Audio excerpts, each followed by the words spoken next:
Good morning, students.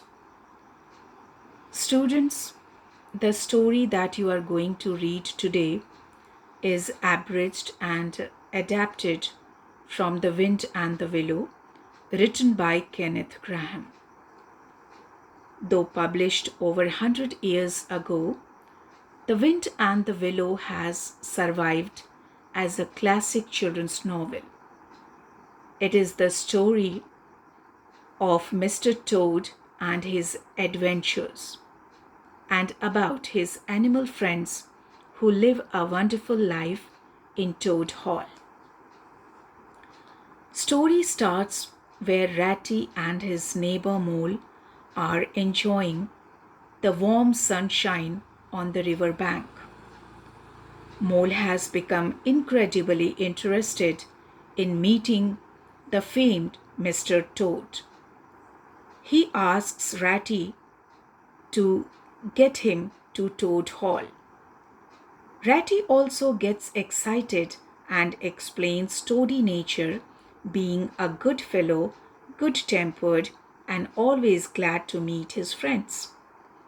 Finally, they set off by boat, and Mole takes the oars, and Ratty settles himself comfortably in the stern. Ratty calls Toady so simple and affectionate, but not very clever. He describes him as both boastful and conceit. When they reach the Toad Hall, they park in the boathouse where Ratty points out the dozens of boats that Toady has accumulated. He mentions that Toady had been previously obsessed with boating, but that fad has now died. When Toady sees them approaching, he greets them enthusiastically.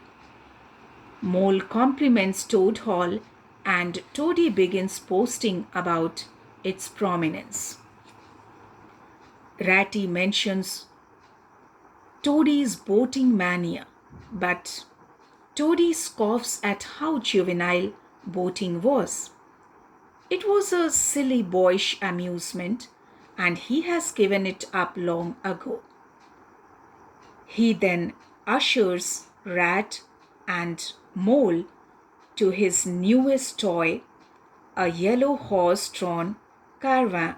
According to Toady, traveling the open road is the only way to truly live, and believes this cart will allow him to explore the world. Mole gets very interested and excited and follows him eagerly up the steps and into interior of the caravan. But Rat remains weary of Toadie's newest obsession. The caravan is very compact and comfortable, with little sleeping bunks, a little table, a cooking stove, cabinets, bookshelves, a bird cage with bird in it, utensils of every size and variety, all kind of food is kept in the cabinet.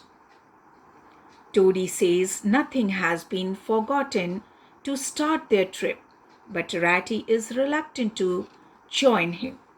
However, Toady insists him by saying that he cannot manage without him, and also says that he doesn't want him to stick to his dull, fusty old river all his life and just live in hole in a bank and boat.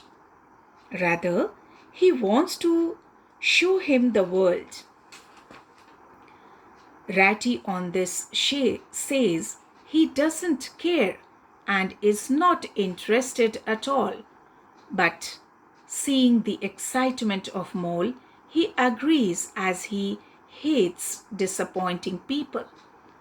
Toady invites them for some lunch, and three troops into Toady Hall, where Toady lavishes his hospitality on his guests.